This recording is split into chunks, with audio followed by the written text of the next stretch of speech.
Since 2021, I began a routine of videos where I give a shout out to channels I enjoyed, specifically ones under 100K subscribers.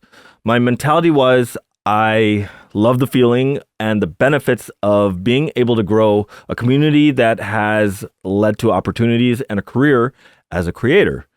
And I would love to help others get there as well. I originally got the idea from a buddy of mine, Nick Spinelli, who listed his favorite DJ channels.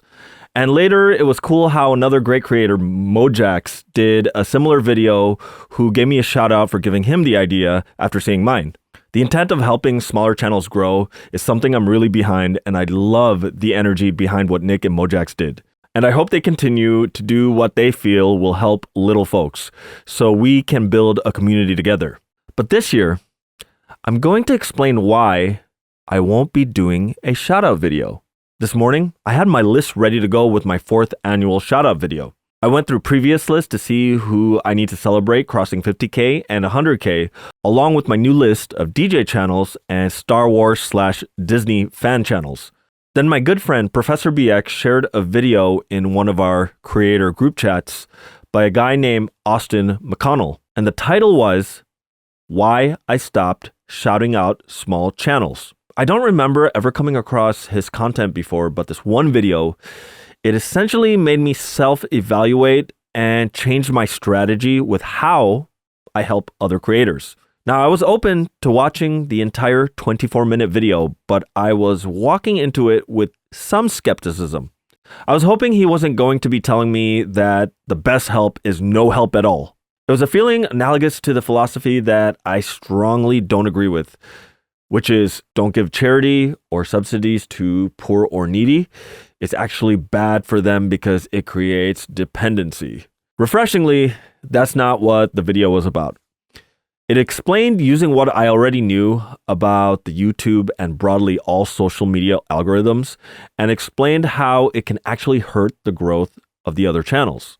And more importantly, he offered alternative and more effective ways to help other channels, including ones where you do it behind the scenes uncredited, which, to be frank, challenges your true intent about helping other channels. The video does a better job of explaining this, but in a cliche nutshell, the YouTube subscribers doesn't matter. To extrapolate what it means is that it doesn't matter for channel growth and engagement. Now it's true, the subscriber count, the follower count is a form of social currency, and that's an entirely different topic. We're just talking about actual channel growth. So if you're an established creator or an adjacent creator to another creator, somehow artificially inflating another creator's subscribers, you could actually be giving them dormant subscribers that give them poor watch retention. Now, it's good to have a boost here and there, but if they didn't naturally grow their community, you might be sending them disinterested followers that negatively affect them on their algorithm. Now, this is not to say that we should not share other people's work we like, which is a practice I will continue to do. But doing simple shout-out videos led me to some hard realizations. When I was going through my past list of creators that I shouted out, the folks who were succeeding did it whether I gave them a shout out or not. They were committed to their channel and put in the hard work. When I go on their channels, they have a solid community with a great amount of content. They would have gotten there without my shout out. For another portion of the list, nothing has changed. They're caring about their business because my shout out had little to no effect on them. And for a good majority, and this is the one that's really important, there was a good amount of promising channels, some with significant amount of growth that ended up pausing or quitting. And all of this could be explained how the YouTube algorithm works, which Austin explained much better than I can in his video. And this is not to say that I won't mention other channels. If my content is on a topic that is relevant to another channel's content, of course, that's the time to mention folks. And I also realized that the most effective way I have actually helped others and also how I've been helped is what is done behind the scenes. It goes back to that principle. Give a person a fish, they will eat for a day. Teach them how to fish, and they'll eat for a lifetime. Austin basically said, some of the best ways to help is simply by watching and engaging in the content of others like a real fan. Subscribe to their channel and watch their content from start to finish. Buy their merch, donate to their channel through Super Chats or Twitch bits, or subscribe to their memberships or Patreon. And I'm going to add, it's not good to be transactional about it. Don't have an expectation that they have to return the favor.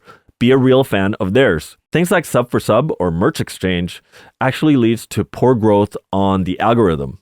It actually hurts both of your channels when you have too many of those going on. And the other thing you can do actually requires a little work, and that's to do collaborations. Because when you collaborate, you're actually sharing content and they get to show what they can do to your audience and vice versa. So if they get subscribers, it's actually based on their work and simply not just by a blind shout out. And not all collaborations have to be public ones. Sometimes helping guide other channels to the right direction behind the scenes is an effective way to collab.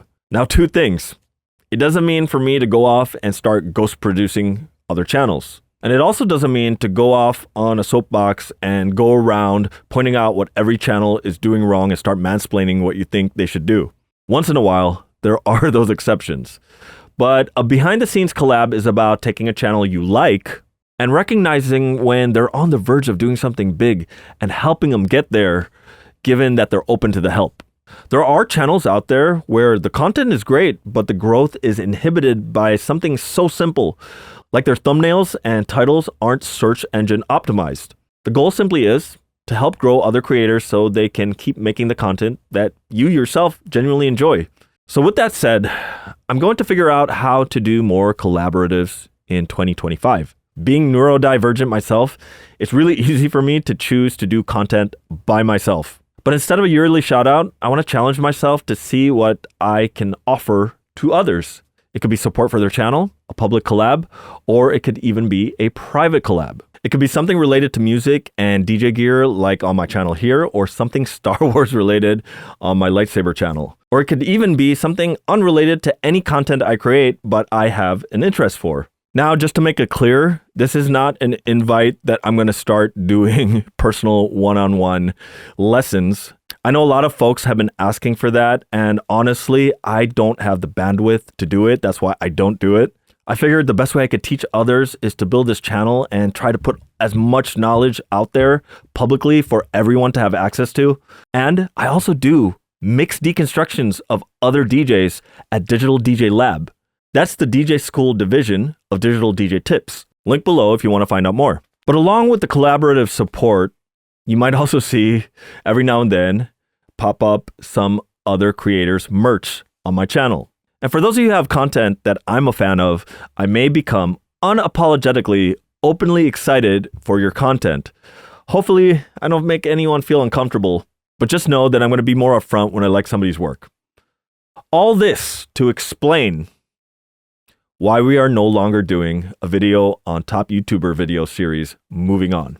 And this will only challenge me to reach out to other creators, but also maybe to get up off my butt and do more content on my main channel. Juggling between my main channel, my lightsaber channel, and being contracted to provide content for a DJ gear manufacturer, it's a rush, but it's one where I get to work from home, occasionally travel, and reach a global audience that was not possible with any other vehicle. And that reward in itself is something I don't want to keep just for myself. Because the most awesome fact about content creation, aside from the fact that anyone can do it, is that we don't have to be in competition with each other.